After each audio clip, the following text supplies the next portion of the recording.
Senegalese lugar, melhor de mambo.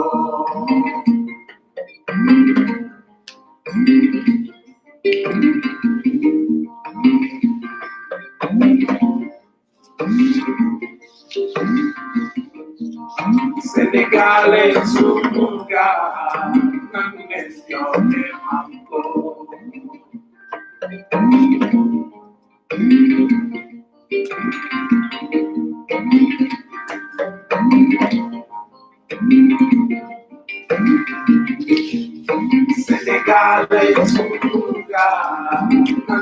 Melhor de mambo. Senegalese lugar, melhor de mambo. Senegalese lugar, melhor de mambo.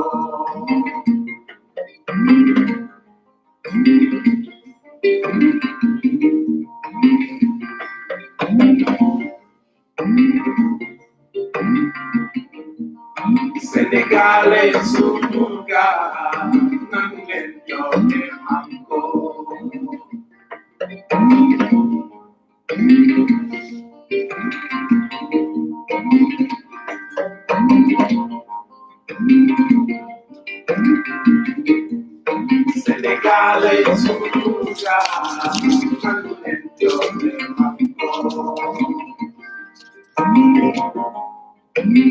melhor de mambo. Melhor de mambo.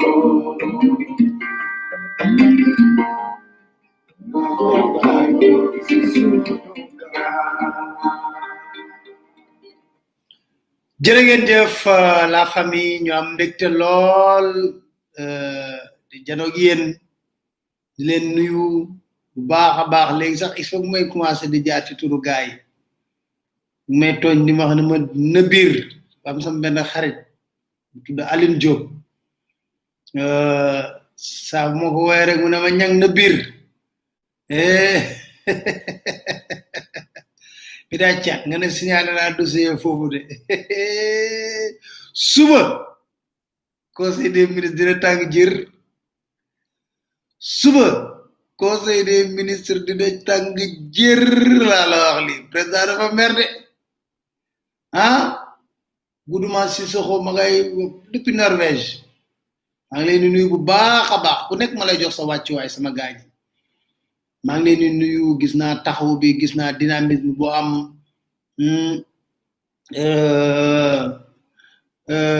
Daouda Faye maa ngi lay nuyu yow tamit nga ne c'est la première fois ngay bind maa ngi nuyu gars yëpp mun ma Sima Seck moom fidèle moom fidèle la moom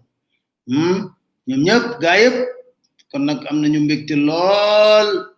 di nuyu waa Norvège waa lool Malick nga ne ban dossier la suba président dafa mer de nee na information yi génn ci état bi moo ko merloo nee na dafa jaaxle ci information yi ni muy génne te loolu dafa war a dakk suba la ko nar a wax de laa leen wax tey lan la wax suba gis ngeen paradoxe bi de wala gis leen paradoxe bi moom suba la nar a wax ministre yi yéen ñiy seetaan ci live bi président dafa mer dama leen koy yëgal tey dinañ waxtaanee mbiru Cissé Lo dellu si waat damay bañ ñu nax moom suba la ko nar a wax léegi nag dinaa leen wax suba boobu lan lay wax ministre yi xam nga loolu day yaar de kéemaa ne de partagé leen dafa mer na torop mer na trop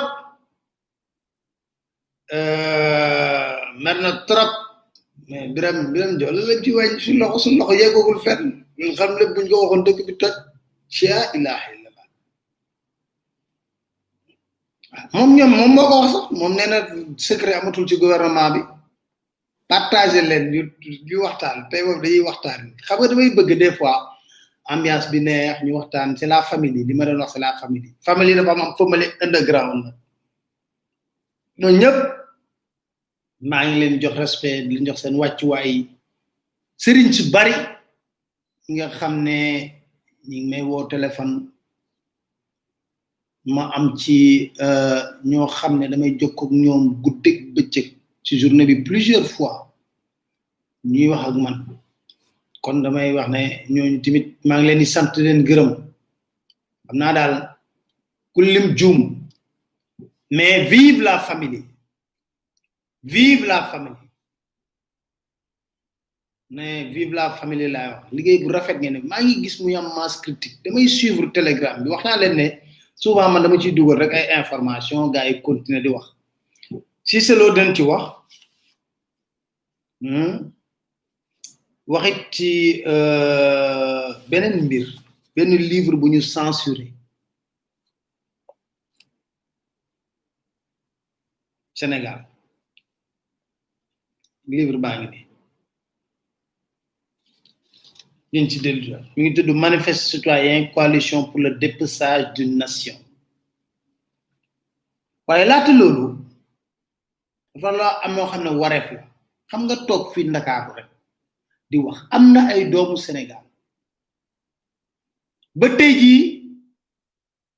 ña nga toog ci bitum réew président dafa mer naa ci dellu si waat ba mer trop ña ngi leen bloqué bitim réew xam nga dégg ngeen président le 3 mu ne au plus tard le 3 sénégalais yi nekk bitim réew yëpp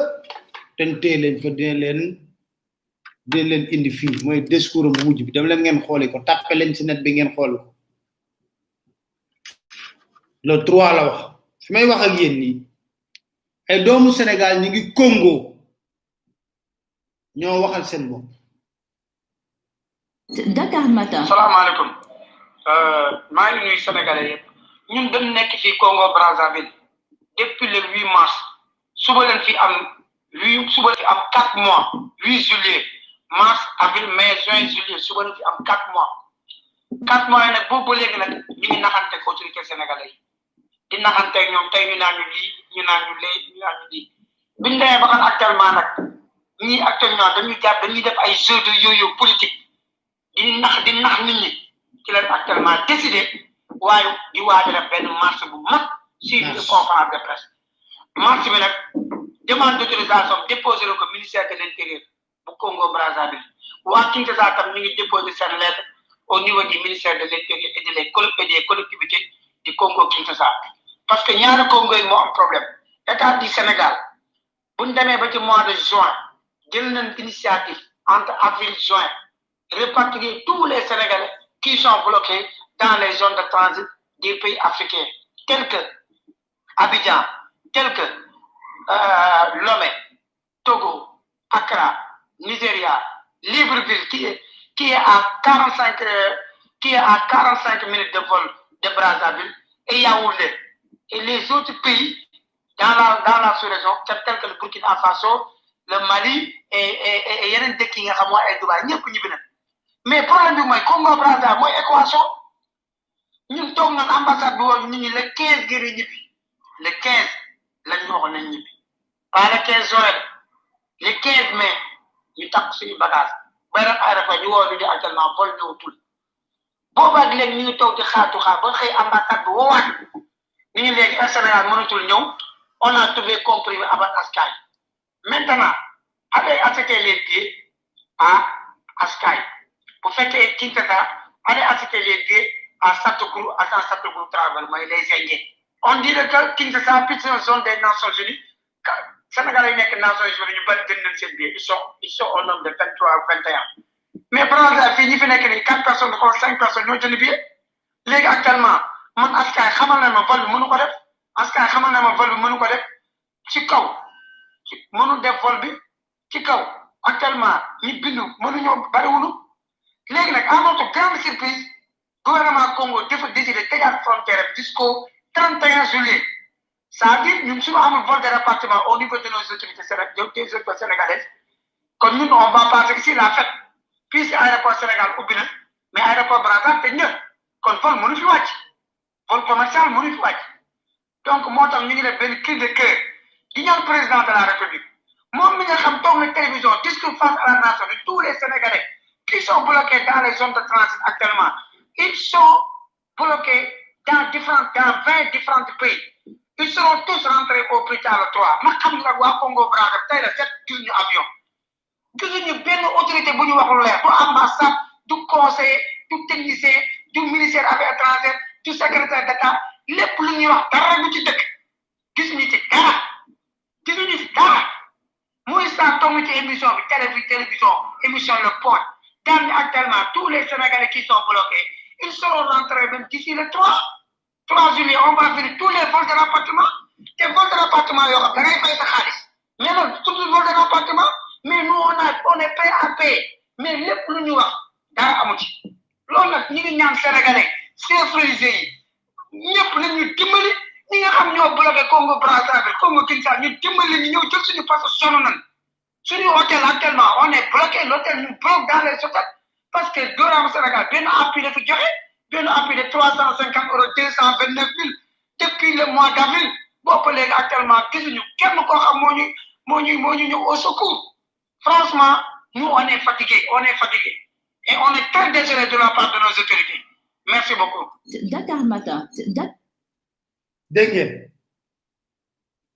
xam nga nee naa leen léegi lii tamit am na Maroc am na ñu nekk Maroc di ma woo moo tax ma ne leen ku woote di wax Pape Alé waxal ñu ko déedéet ngay woote wax sa situation parce que ki nekk ci dëkk bi moom ma lay gën a maîtriser situation du dëgg ñoom ñoo maîtriser gis nga li moo xew Congo ak zone yooyu yëpp Togo tamit problème bii la ñu am jottali nañ ko nag nañ ko war a jottali dégg ngeen li mu wax 325 000 la leen indil loolu lañ wax ne moom la leen état bi dig na moom la leen di jox bloqué seen hôtel yi d'abord mënuñoo fay maa ngi wax léegi na président dafa mer ngeen ne du suñu yoon président suñu yoon na ngi ci kay meru président suñu yoon na ngi ci mooy suñu président de la république xam nga dafa am nag gars yi la famille dafa bëgg ñu am daaj di dégg parce que tey jii Macky Sall lépp lu mu signé surtout 15 millions de Sénégalais la ko signé mënuñu ci dara nee na président Macky Sall moo wax de ñu ne tamit kii di Moustapha Cissé Lo dinaa ci dellu si parce que dama bëgg ñun Sénégalais ñuy dégloo xel dëgg ku la koy wax Moustapha Sy Moustarchidine wala mu tàdd bul xool waa ji da koy wax ndax boo koy xool rek yaa ngi koy fanaanal tontu xam nga lan ngay def déglul dëgg gi parce que tamit ci waxi Moustapha Cissé Lo yi am na duut bu fu mu duut baaraam waaye dañ ci dellu si maire président nag la xam naa gaa yi yàkkam ni waa Pape Alé lu mu nar a wax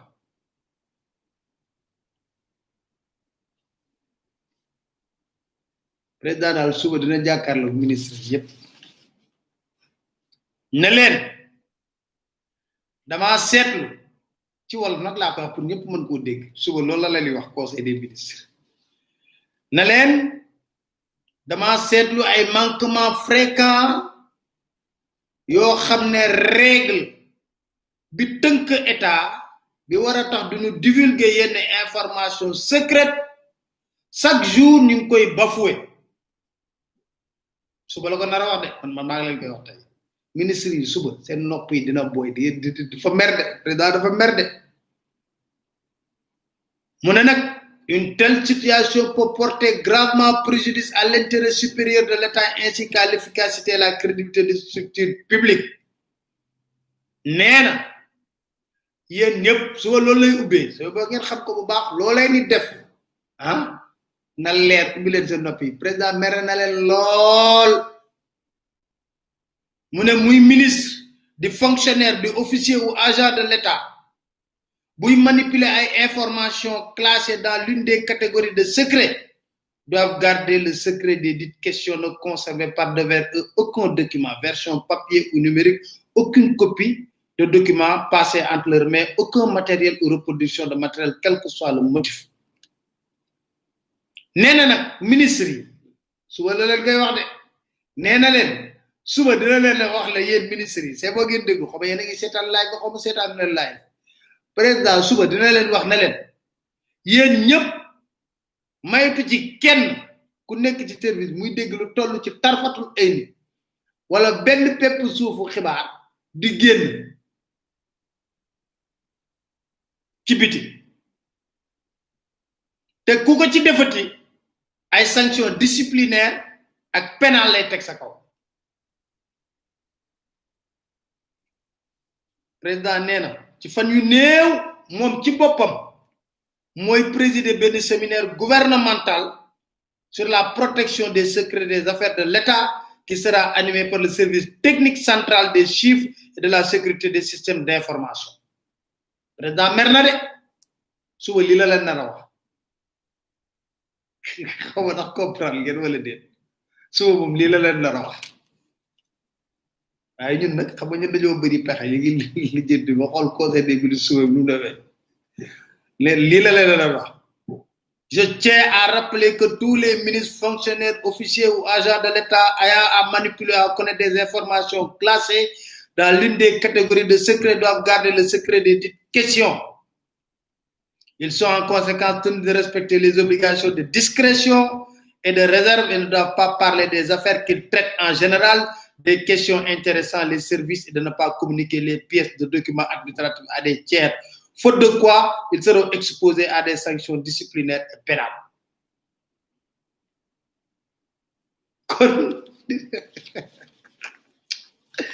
C'est état Sénégal boo dàq ci état yi quoi état Sénégal dafa leer yéen daal xam ngeen ko Ndeye Saly Dieng nag moom foog mu wàcc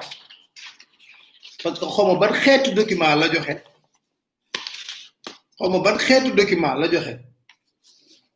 xawma ban xeetu document la joxe wante président mere na ko lool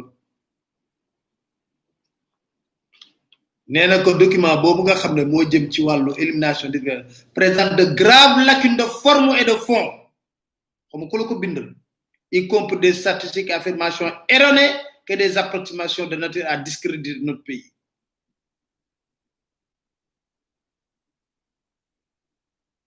Ndeye Saly Dieng xawma loo nar a def président boo nga defaraat sa rapport boobu nga yóbbu pour xawma lan Nations Unies loolu moom dama leen koy wax léegi li jëm ci infrastructure yi nag nee na ñu baral pont péage Foundiougne bi ak ministre des infrastructures transport terrestre désenclavement mu veille à l'entretien adéquat des réhabilitations pont Émile Badiane Tobor Ñambalan Bayla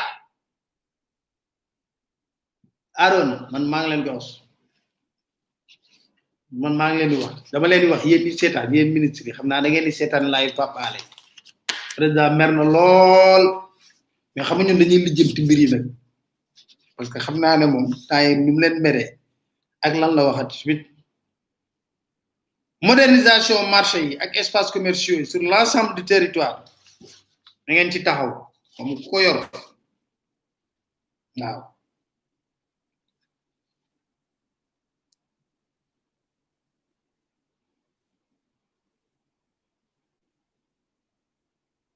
Je demande à Madame le ministre en charge de la femme et de faire reprendre la rédaction du document dans le respect rigoureux des principes et règles. Ce cas n'est pas isolé. Nous en avons vu en 2018, rapport OMS sur la pollution, plus récemment en 2019, rapport scientifique. Bind bi sax nee na baaxul nee na ni ngeen di bindee seen rapport yi baaxul dama dina xamul trop bon xaaral ma yem fii balaa ñuy yónnee nit na waa yow bii kaay partagé leen mbiru Cissé Lo dama bëgg ñu dégloo mbir yi xel seetlu leen benn mbir ci selo démb ba léegi kenn déggu ko fenn audio yi ñuy wax yépp audio yu yàgg la yu génn man nag duma ko dëbb ministre yi dana xool seen rapport yi ngeen di bind président nee na dara baaxu ci nee na ngeen di xaw leen mais ñun buntu boo leen tëj rek nee naa leen comme yéen da ngeen ñuy def sous écoute ñun tamit dañuy yëdd ci buntu bi di xool seeni document ndànk di ko jël ndànk am na benn kilifa bu mag dafa ma woo ko ala papa man leen rek laa bëgg a xam ma ne ko lan ci wàllu kii sax la nekk takk der yeeg renseignement mu ne ma damaa bëgg rek nga wax ma fan ngay jëlee say information ma ne ko ay waay ma ne ko ay waay yow rek li nga laaj moom defal xool géej ndax am na ndox la laa lay tontu ma ne ko defal xool géej ndax am na ndox loolu rek laa lay tontu léegi daal xam naa suba dina ko waxtaane xam naa président buñ ko wone laaj dina na ce jeune homme là vraiment toppee na ma Mboro toppewu ma la Mboro de président dafa nekk rek ne dañoo war a waxtaanee réew mi mbiri Cissé Lo dàq nañ ko ci APR loolu lañ wax dàq nañ ko ci Benno Bokk Yaakaar dàq nañ ko ci groupe parlementaire bu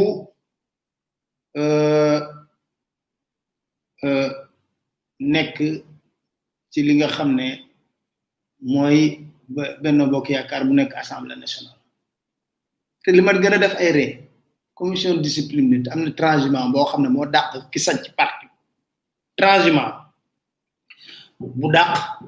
le membre fondateur de APR kon gaay nekkuñu fi défendre Cissé Lo loolu du suñu wareef mais man waxi Cissé Lo bu saagaa yaa xam bu naqaree yaa xam na porter plainte d'ailleurs yaa xam nee na day porter plainte bu saagaa Farba Ngom dañ dan saagante sax looluy dëgg Farba daka saaga mu saaga ko dañoo saagante kon loolu xam nga wareefu kan la ki ñu waxoon lii Dakar Matin. L'État, la justice ne permettra que n'autorisera plus quiconque, quel que soit son statut, de fouler au pied par ses paroles ou par ses activités les fondamentaux de la République, de fouler au pied les institutions, parce que des institutions faibles, des institutions banalisées ouvrent la voie à la déstabilisation. Je suis garde des Sceaux. Garde des Sceaux, ça signifie que c'est à moi qu'on a confié les institutions de la République. Le garde des Sceaux ne peut pas. Je vous assure que dans cette affaire dite Adama Gaye, j'assume ma totale responsabilité. Totale responsabilité. Je ne peux pas, personnellement, en tant que garde des Sceaux, voir un individu, par ses écrits, par ses déclarations, passer son temps à insulter. Je dis insulter. Je pense que tout le monde a vu ce qui a été dit, a lu ce qui a été dit. Insulter celui qui incarne l'institution la plus sérieuse, la plus en vue de notre République, le président de la République. Je ne peux pas rester les bras croisés devant cette situation et j'assume ma part de responsabilité. J'assume totalement ma responsabilité dans cette affaire. J'ai dit que j'assume totalement ma responsabilité. Aujourd'hui, le parquet est saisi, une information judiciaire est ouverte. Vous n'entendrez plus le garde des Sceaux que je suis se prononcer cette affaire-là, aussi longtemps que la justice n'aura pas rendu sa décision en première ou en dernier ressort. C'est tout. Dégg nga kon loolu ressort mais xamal ma jaaxal gars yi nañ waxante dëgg rek la famille ñun nii waa APR saaga marque de fabrique la ci ñoom ADN la ci ñoom ñun ñii dañ ñoo saaga jël ay booy di leen fal man booy yooyu sax man après dama ne booy yooyu nañ mere seeni ñaari waajur parce que seeni ñaari waajur ñooy jur doomu saagakat nañ mere seen ñaari waajur loolu garaaw loolu laa leen yàgg a wax ku sa bàyyi ki sa nit ñi seen bàyyi jur ay doom yoo xam ne ñi ngi def lii di def lii yow sa papa jur la nga nekk saagakat dama ne yow na nga mere sa ñaari waajur mais loolu saagante ñoom seen biir ñaata yoon la Macky Sall di wax ne la récréation est terminée saaga dafa nekk seen ADN xam nga lii li ma wax rek man façon saaga bu ne saaga na mais xam nga man gaana gu war a sulaa lu ma bëgg a def maanaam ba mu teg su ma toogee fii këyit yi ma yëkkati nii bëgg koo wax dinaa ko wax ba mu jeex du dëgg kon beneen mbir mi Cissé Lo démb bañ ko dàqee ba tey ji xam nga kenn déggu ko fenn ngi na teg njabootam ni nga teg di déglu ña ngay dàq di wax mais ci waxu Cissé Lo bi yëpp dafa am lu ñu ci lu ma ci intéressé war ñu intéressé ñun sénégalais yi xam nga lu tax nañ déglu wat Cissé Lo du saaga yi Dakar Matin. Souma wax monsieur le ministre xajul fi marron beige là je suis de l'APR maa créé APR maay APR man la bi may xeex pour Macky Sall di fal fii laa ko xeexee képp ñemewu la wax am nay député fii yu fi ne ñu nekk ci responsabilité dañu àndoon ak Ablaye Wade ci xeex boobu may wax ni lii du tëj ñu naan dox paa ngi wax ma ñëw nekk seen vice président sañu ko bañ nekk président parlement c'est yow yàllaa ko mënuma jàppale Macky Sall wër àll bi doon xam bay gerte naan ko ndax li ma doon wax Macky xam ko bi ñu nekkee on 100 000 tonnes 120 000 tonnes moo doon capital semencier man ma def semence fukki at ak nangam xam ni bi ñu doon defee contrôle densité Sodeva lañ doon ma Diop Jalle PDS la woon moo nekkoon ak man Sarsar booba gone yi judduwuñu man may gérancé ko premier financement bi ma jot pour semence 30 millions la temps yoon bu ma bokkee ci pouvoir bu ma xeex nañ ma laaj ci gerte ba pare may opérateur semencier import export maa ngi ko am 81 permis 80 am 82 passeport génn réew mi dox fu ne am lu ëpp 1000 visa ñu ne dox la biñ ko dégg dama ni gerte gi ni ñu koy séddalee baaxul jiw mooy premier point noté ko danaa def question orale parce que dama bëgg a wax gerte gi kenn du ko yàq prix bi baaxul bàyyi leen ñi leen di wër naan leen ay profession amuñu temps jiw kenn du ko jox ku koy jaay ci cathédrale ku am mënta produire 1 tonne nga jox ko semence 10 tonnes 100 tonnes mu jaay ko parce que subvention de l'état ci ne am na ku may jaay 1000 tonnes yu ngeen ko jox engrais mënu koo fournir parce que amul xaalis banque yi wóoruwuñ ko man ma mën a am 2 milliards ci banque yi di ko laaj bokk ci pouvoir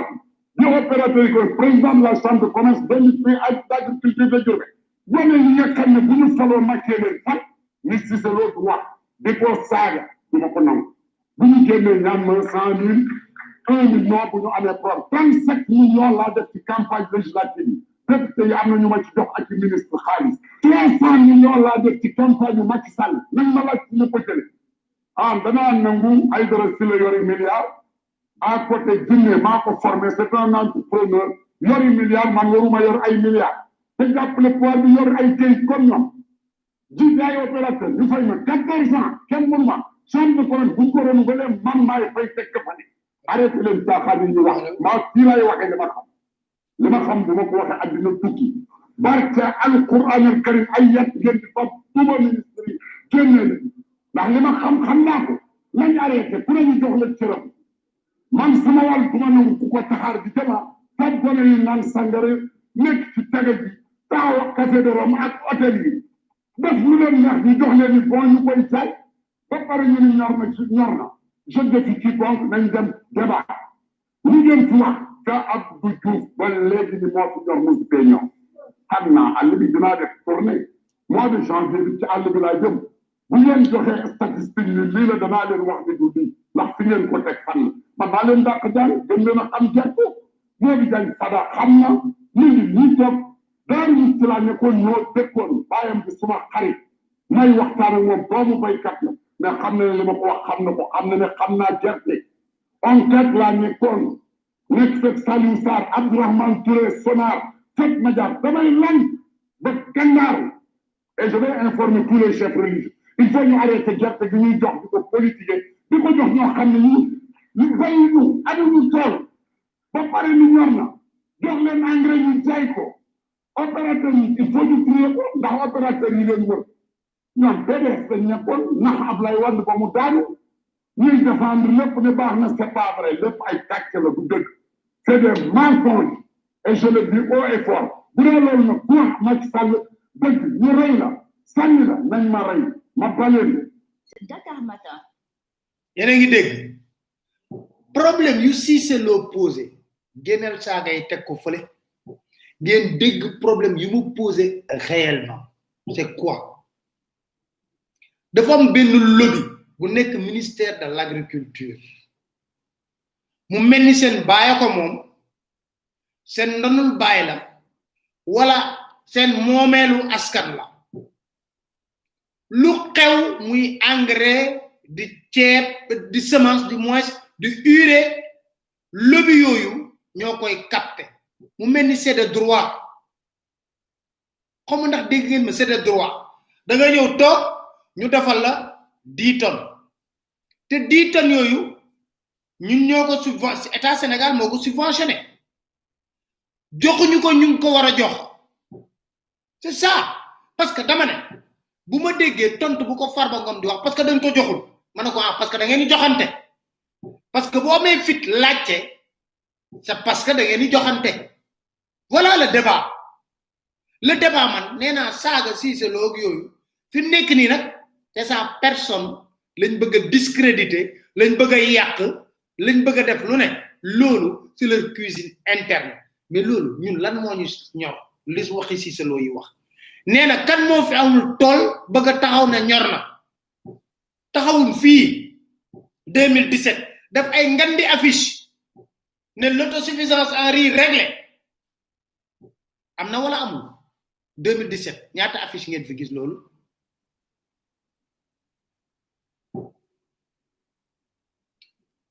c'est pas une question de défendre Cissé Lo ou pas mais ce qu'il dit là où c'est intéressant parce qu'il était à l'intérieur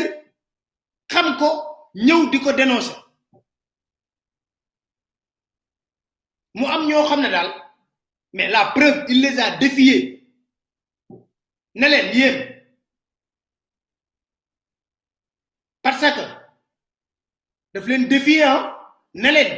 dama bëgg ngeen génne liste bi bu nekkee li ma wax du dëgg génne leen liste bi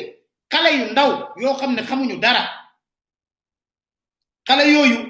ñoom ñooy dem ñu joxal leen ay tonnage ñu jël lii nga xam ne moo di tonnage yooyu dem Café de Rome toog tegle seen tànk gis benn opérateur économique boo xam ne ci loolu lay yëngatu ñu ñëw jox ko jaay ko liñ ci am ci plus-value ñu dugal seen poche loolu tax ma ne am na milliardaire wala milliardaire boo yi ngay gis ñu calli ñii ngay wax ne ah kii de moom il a réussi ñoom ñëpp dañuy dóor martu te état bi dinañ ci dëggal ci nguuru Macky Sall lañ gis ay xale yu ndaw yoo xam ne boo bësee sa bakkan laa loo mais génn ñu fiy gagné ay marché état yoo xam ne buñ ko chiffré ay milliards lay doon jaadu na wala jaaduwul ci gouvernance sobre et vertueuse li may wax di président bu ko weddee na woo njabootam rek laa wax waxuma feneen na woo njabootam léegi dañuy dem bay dilëg de petits hommes d'affaires boo xam ne bañ a feeñ ñoom la ñuy def ak seen i àndandoo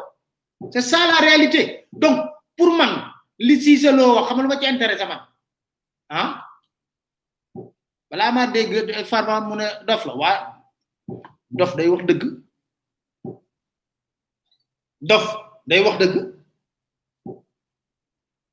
ndax dof jinne ba bam jàkkaarloog moom di tëpp di lay dof bi def na ko kar xool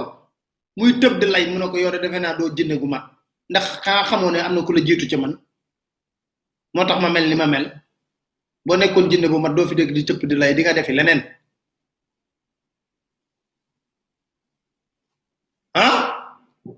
loolu lañ war a wax muy sunu alal urée bi boo ko jëlee engrais bi boo ko jëlee semence bi boo ko jëlee même lobby la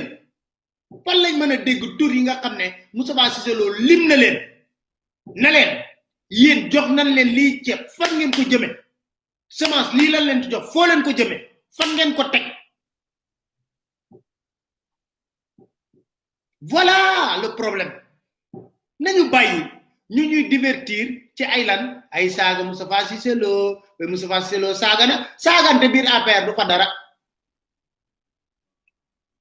ñaata yoon la ndaw yi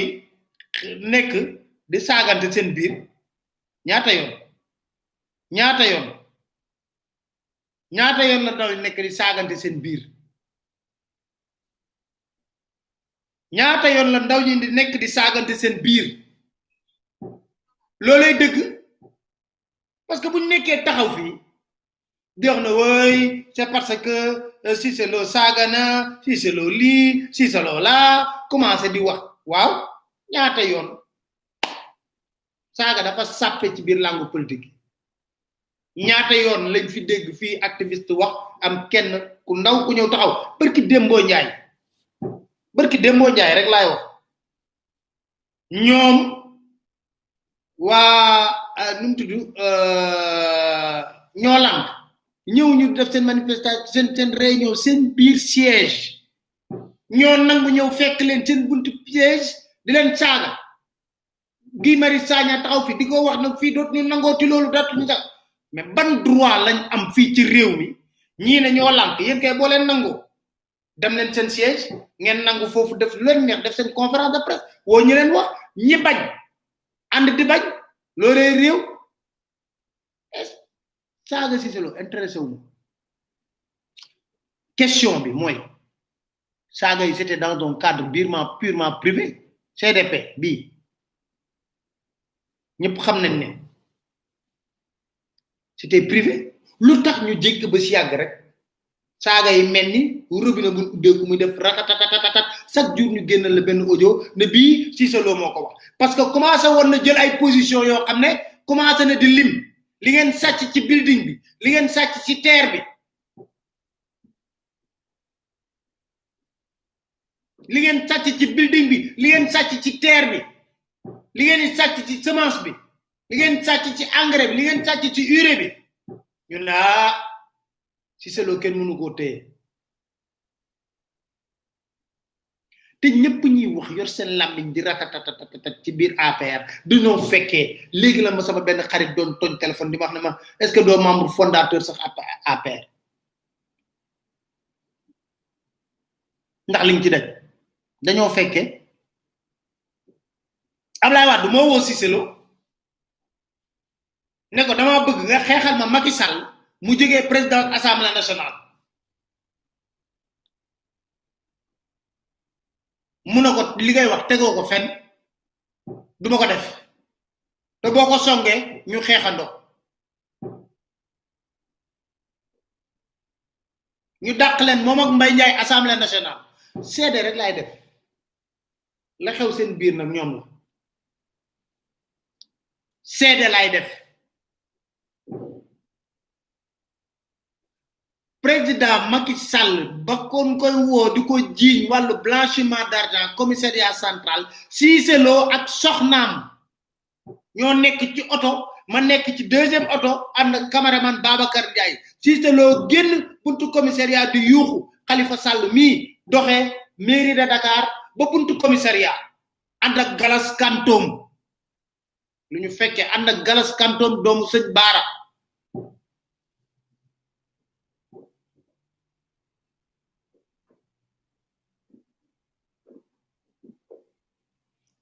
Bina Mbaye du divertissement xam luñ ci intéressé ñu nañ toppatoo li mu wax ñiy sàcc suñu semence ñi nga xam ne dañuy jël semence bi di ko yóbbu di ko dóorta yoruñu tool xamuñu tool musuñu bay xamuñu luy bay voilà Cissé Lo nekk taxaw foofu fuul bi nekk ci biti mu ne kenn du làq doom di dóor doom boobu mi ngi wax ne kenn du làq Karim Wade di dóor doom duñ ko nangu pression bi bari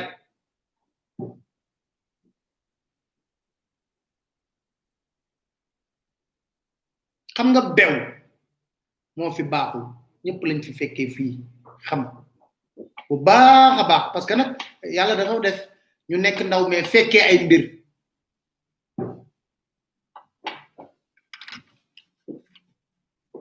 yàlla dafa def ñu fekkee ay mbir te bañ ko fekkee nag dañuy seede rek te yàlla tax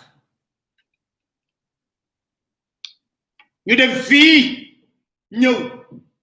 war a def congrès d'investiture avant congrès d'investiture moo wax leen tey jii secret mbóot bu garaaw a garaaw xam nga Macky Sall nan la def pour def campagne yéen ngi fàttaliku dañoo waxoon ne Wade bu nangoo candidature am du campagne Moustapha Niass Ousmane Tanor Dieng yàlla na ko yàlla yërëm M23 ñu toog ak Alioune Tine jour boobu ñooy ñii di wax ñii ay ñoom Moustapha Niass ak ñii wax ni luñ yàkkul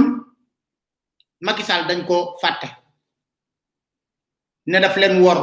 mbirum jaam la parce que dañoo waxoon ne ñun ñëpp buñ nangoo kii bi duñ campagne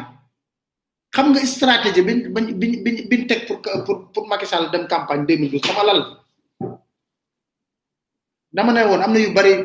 du ma ko wax mais dinaa ko wax stratégie bi xam nga lan lañ def dañoo jël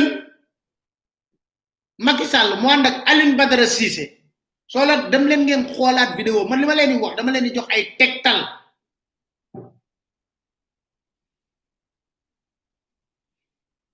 mu kii nga xam ne moo di Moustapha Cissé Lo ak loo ko mën a sikkal seddal ko loolu rek moo jël président Macky Sall waaw nañ commencé ci investiture bi d'abord bañ koy investir fii ci jàmmalaay plage bi ñu xëy suba moom moo waroon lire résolution bi moom Moustapha Cissé Lo ñu xañ ko ñu xañuñu ko safurla amul benn télé bu ko nangoo jël invité man maa ko invité man Pape Alé Niang ba léegi da ko garne chaque jour bu ma doon tooñ bàyyi aale yow sa dëgg yi dafa métti wante waaye bàyyi aale sa dëgg yi dafa métti wante nag ay dëgg la rek dëgg moom dëgg rek la mën a den chaque jour bu mu dajeeg man loolu may wax ma invité ko mu ñëw toog samedi mag 11h 12h expliquer investiture bi expliquer nu mu nar a demee midi na moom moo war a lire li nga xam ne waaw boobu ana intellectuel ya nekkoon foofu joxuñu leen ko de résolution bi nga xam ne moo investir Macky Sall candidat ñu toog fii ne dañuy xeex mooy Idriss Seck ba mu toogee di dem place de l'indépendance moom toog ne moom kàddoom da koy sàmm ñu toog ñu ne duñ campagne stratégie lañ teg dañ ko jël moom Macky Sall yóbbu ko ci sëñ bi seen Sidi Maxtaar mu toog ba mu toogee foofu tàllal loxo sëñ bi ne leen sëñ bi ñaanal ko mu génn dem leen tàppe leen ci net bi mu génn ne jot naa déggalu sëriñ bi pour dem campagne jot naa ndigal bi pour dem campagne loolu la jël prétexte pour dem campagne 2012 loolu yëpp Cissé Lo ko tëgg ci biir Touba mais li mu wax loolu yëpp man pour man c'est politique cette affaire la seen biir la man sama yoon newu ci mais sàcc gi mu wax nañ ko lijjanti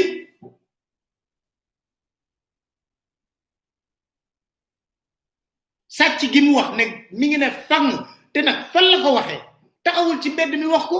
ni lay war a suuli assemblée nationale pencum réew mi dañuy wax pencum ndaw réew mi sax honorable man damaa xam bon bref loolu beneen débat la mu toog fa wax fa lam ko war a wax jàkkaarloog ministre de l'agriculture wax fa lam ko war a wax waa léegi daal Macky falu na mooy buur boobu nga xam ne ku ma xamal dama lay rey ku ma xamal dama lay rey Aline Badara Cissé écarté les Mor Ngom écarté Thierno Alassane Sall écarté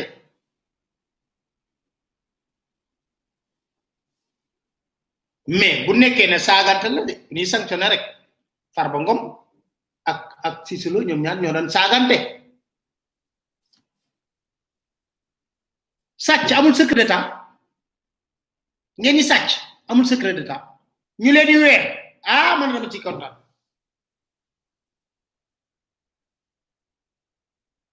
man Cissé Lo li mu wax ci la ngeen def mu ne weng dama ciy kontaan parce que xam nga lu tax jiw boobu du man naa ko soxla mais xalaat naa baykat ba ko soxla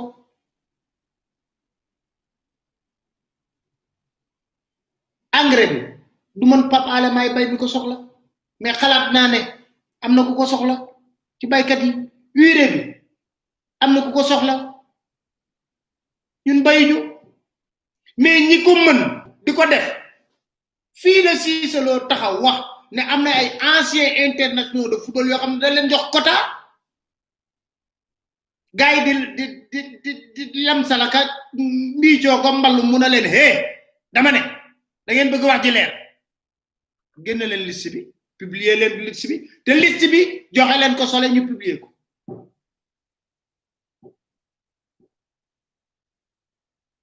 da wax naa leen fii Mansour Faye sax nga dégg ko muy wax ne macaroni man ko waxal koko joxe waxal koko jox waxal kan nga jox macaroni bi boko waxe Sénégal tak xam nañ waxante deug yo xamné il faut pas qu'on se laisse divertir way les intelligences de Cissé Lo ken mënu ta rafetlu ay saga mais c'était dans un cadre privé ñuy sagante sen biir muy ay message yu ñu dan dello sen biir ñi sagante sen biir ñuy sagante sen biir bu ñuy sagante sen biir nak Cissé Lo man damay déglu lam wax ne monsieur le ministre de l'agriculture yow lay waxat ni ngay défé distribution semence bi néna Abdou Diouf ba légui non lañuy naxé nit ñi man taw on 4 la fi nekké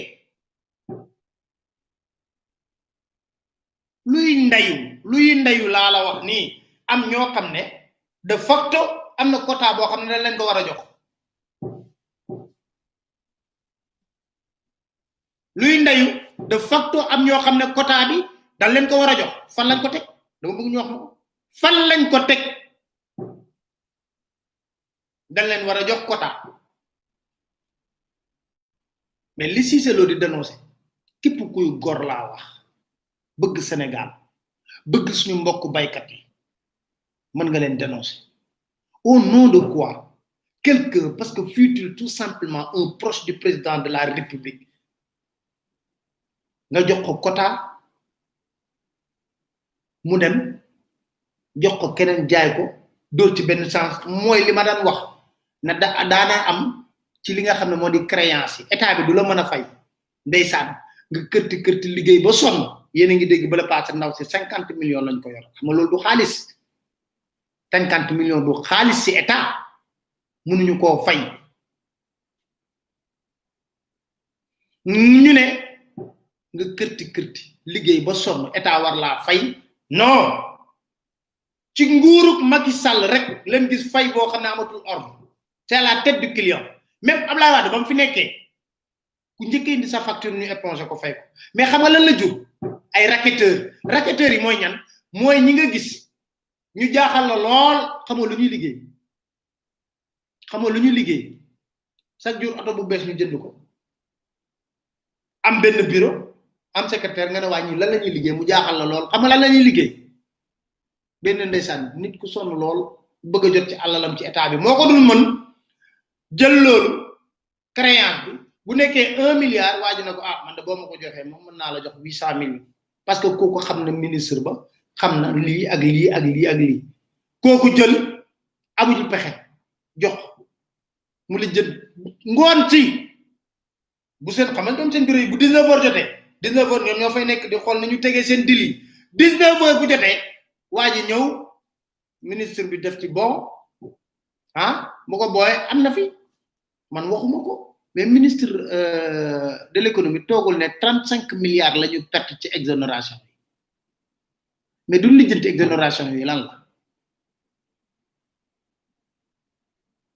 nga ñëw lew ñu fay la sa 1 milliard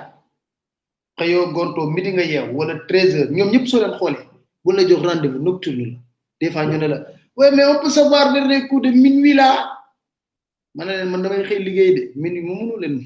mënuñu ko gis nu may xëy liggéey damay xëy liggéey sama bureau ba heure bii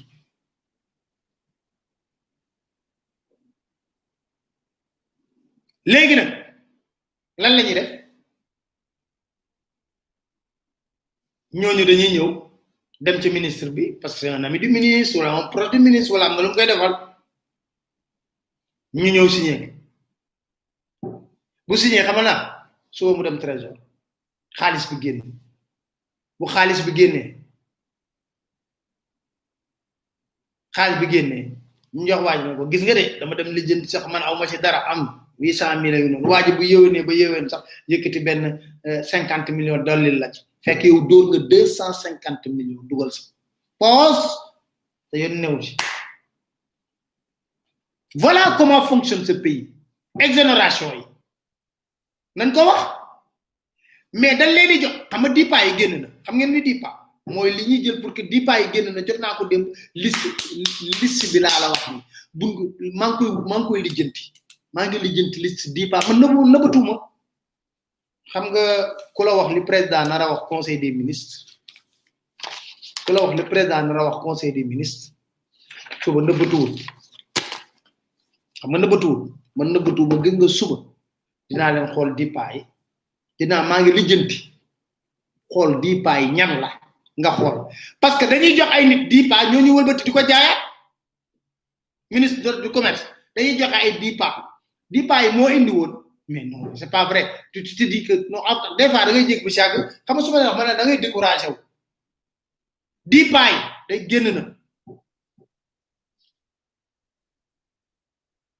génn na nañ xool nan lañ ko jox et puis avec ça ñu ne le président Macky Sall yëgul loolu yëpp kon bu ko yëgul de le pays est en danger bu ko yëgul ma ne le pays est en danger dóor boo xalaat rek président moo la ko gën a naan fukki yoon ak juróom-ñaar dama koo xam laa la wax dóor boo mënta xalaat rek moo la gën a naan droit d'importation produits alimentaires mooy DIPA ku may laaj DIPA ay droit d'importation de produits alimentaires soo xoolee moom lañ joxoon ci suukar si ñu bëree bëri ñoom lañ joxoon suukar si ñu bëree ñooñu ba leen ko joxee ñooñu indi ci loo xam ne compagnie sucrière mu ngi doon jaar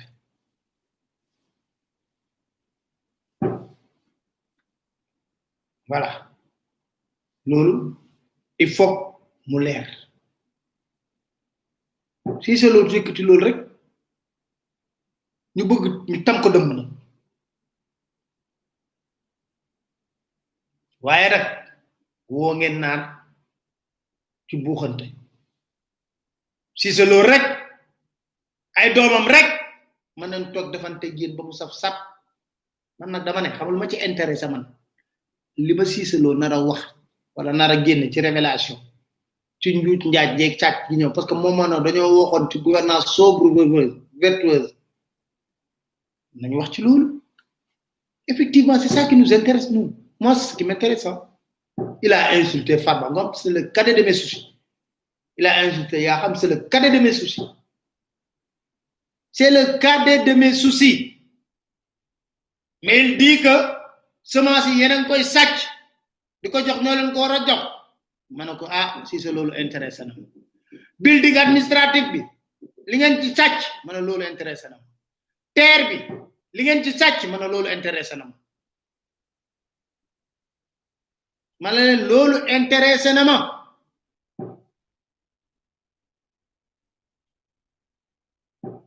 DIPA du pour rek sucre en poudre am na leneen loo xam ne mën nga ko ci indiwaat am na ku may laaj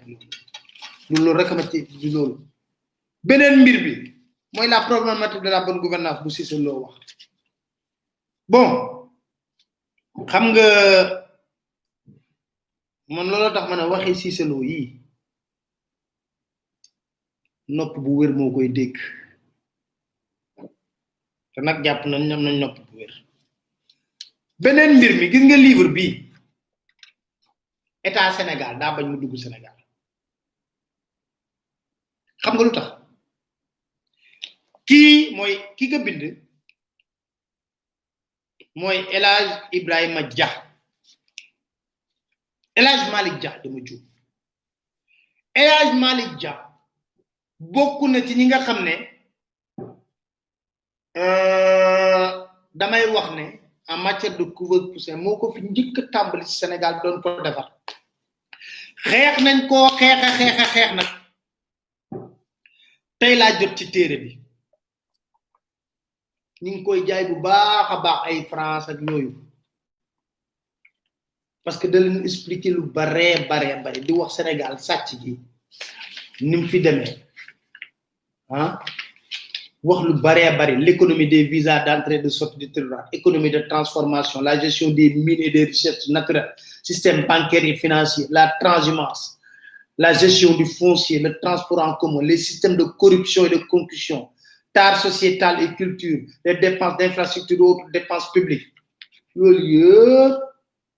yo am solo la ci léral fi livre bi mi ngi tudd manifeste citoyen coalition pour le dépeçage d'une nation mi ngi nii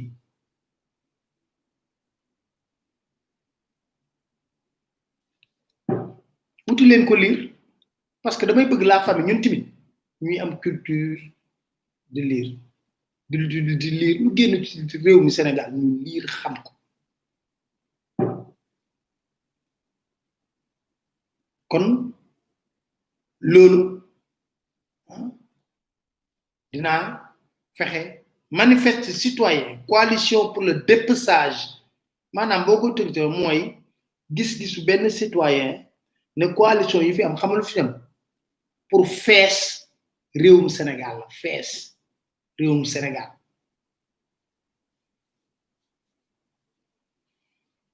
comme sama patron sama chef technique mi ngi may wax ne ma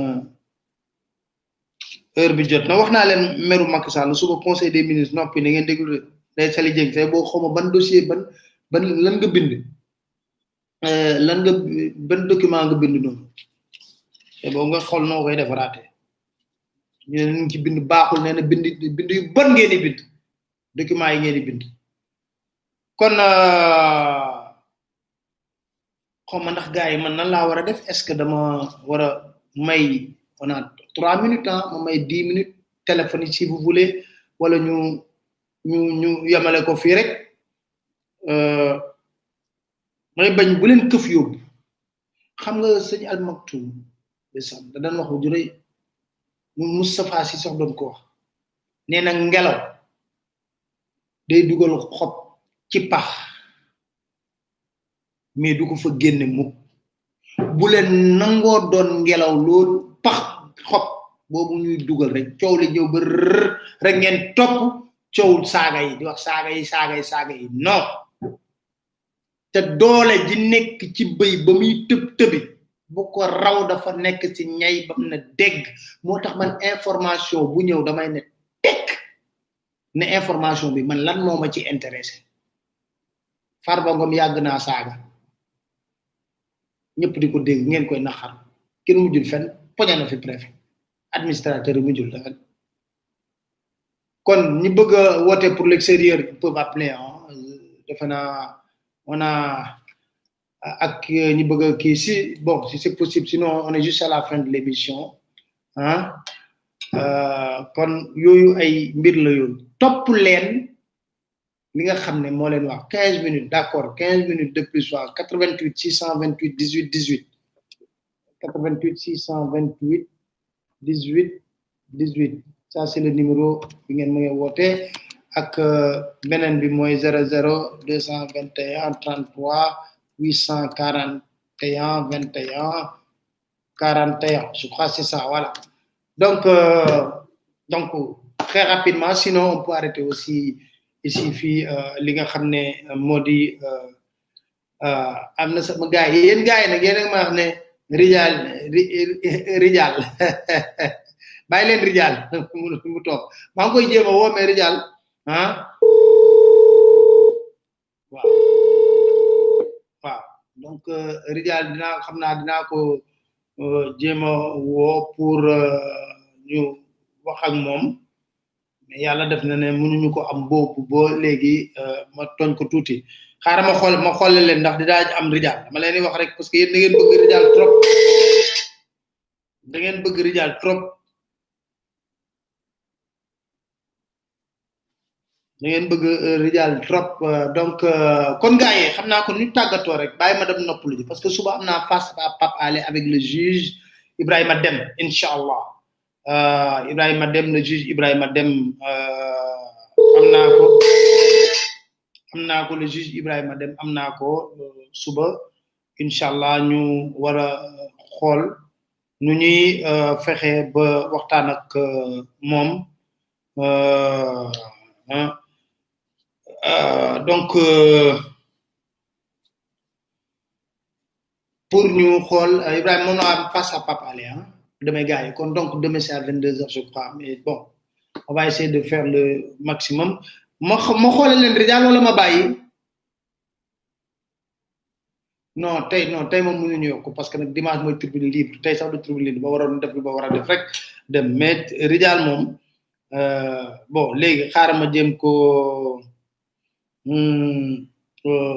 xol nan la koy localiser mais Rijal wax na la dama koy wo muy communiquer rek Rijal waaw day communiquer rek ma sonn nak ci wo Rijal wa bi da mi ngi sonné xana mu décrocher tam nak mu wax la ne damay sporé ji won fekk sporé wul won dem won fet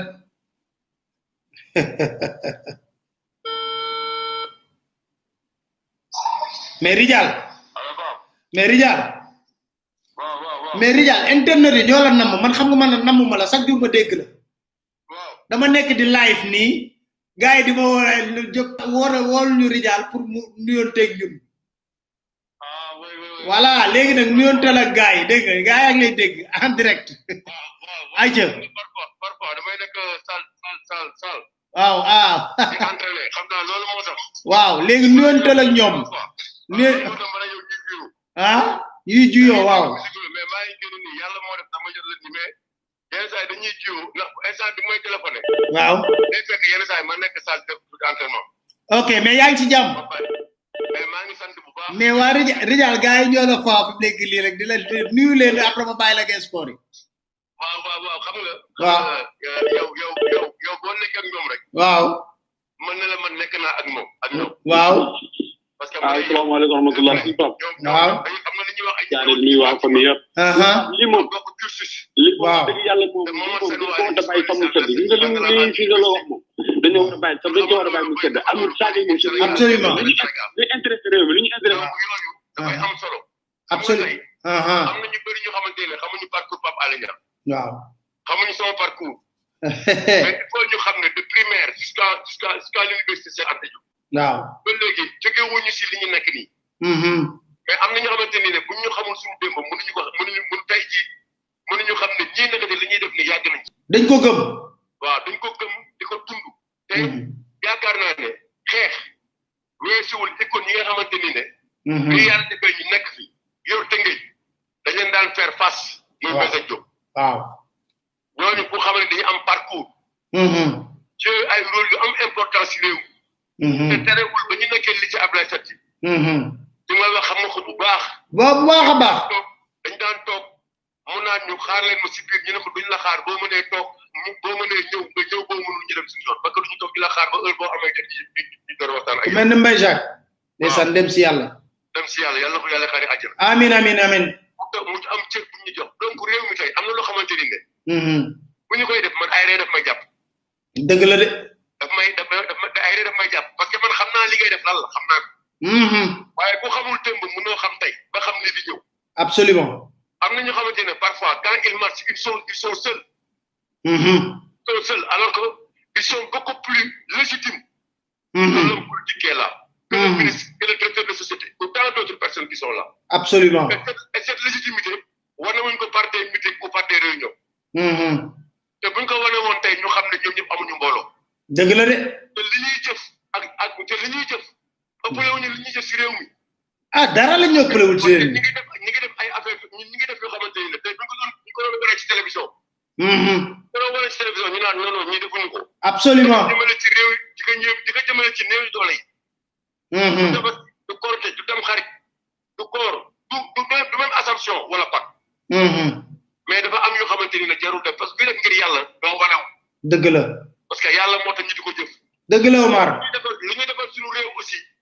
duñu toog di ko ndamoo parce que pour ñun jaamu réew mi lañu absolument donc loolu dañ ko war a def même bu fekkee ne ak quel que soit rek cela peut nous coûter. on peut être récompensé. donc demain on peut être en prison. absolument. mais Pape Alé li ngay faral di wax benn prison rek moo am mooy prison yàlla te foo dugg doo génnaat damay bàmmeel. dëgg la jërëjëf. te ku nekk da ko ñibbi sóor. da nga koy sóor bu baax. waaye nañu xam ne foo waxee dafa mën ne maa wax. dëgg la ñu xam ne maa jëf. jërëjëf. am na loo xamante ne bu ko Pape Alé waxee ba pare jëlatul ma si dellu si xanaa dama ciy dellu si rek pour fàttali ñi nga xamante ni dégluwul. waaw ñu tëx fi ñuy taxaw ak fi ñuy féete nii ci réew mi nii. te Macky Sall moo tax du Ablaye Wade du keneen ku fi nekk keneen ku fi mënti ñëw tamit boo amee benn doxaleen bu tëppeewul leen intérêt réew mi. dañ am taxawaay bi ñu amaat. merci beaucoup Omar. loolu lañ taxawaay waaye maa ngi lay gërëm di la sant. jërëjëf Omar. ci sa tolluwaay ndax di nga am sa xarit. ay nit di ko ndamoo. ñëpp di ñaan mu wax. te doo ma teg tey. dëgg la. waaye lii mooy manifester ça ta générosité intellectuelle ta générosité à tous les niveaux de social économique à tous les niveaux. merci beaucoup Omar. man xam naa ko di la gërëm di la sant di gërëm tamit internet di nga xamante ne à chaque fois boo waxee. la ngay wax dañ koy gëm et ça c'est important. dëgg la merci beaucoup quand je vois les autres réseaux saa yoo waxee ma gis ñi koy lire ma seet ñi koy déglu. nga xam ne yow tu as une responsabilité ce que tu fais c'est un sacerdoce. te loolu nag on va programmer. boo xamante ne c'est un débat entre man ak yow. yow di nga ñëw autour du micro. c'est clair. waaw ñu préparé ko bu baax. waxtaan. uniquement pour l'intérêt de ce pays là. jërëjëf. ci ngay dox te ci ngay dox incha allah. jërëjëf Omar. maa ngi di gërëm bu baax. jërëjëf diaspora bi ak ñi nekk Sénégal maa ngi di gërëm. jërëjëf merci. voilà yéen a ma doon sonal ci Omar a ngi noonu c'est un ami wax naa leen leneen Omar c'est un ami ñu bëri dañu umpale grève bu def nañ ko kon am ngeen Omar noonu kon gars yi mën nañ tàggatoo rek ñu tàggatoo gars yi man noppalu ji tuuti jaajëf gars yi kontaan naa trop incha allah ba ajuma ak jàmm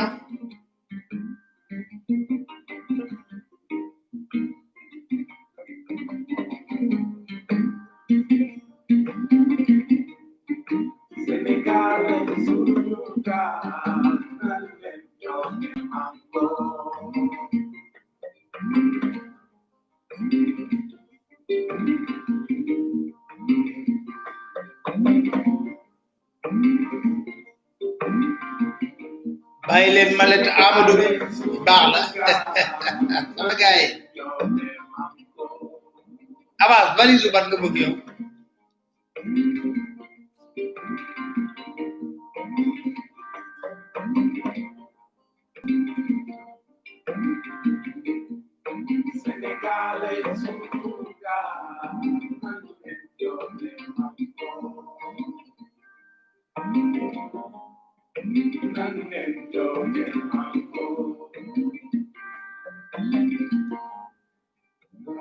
Thank you.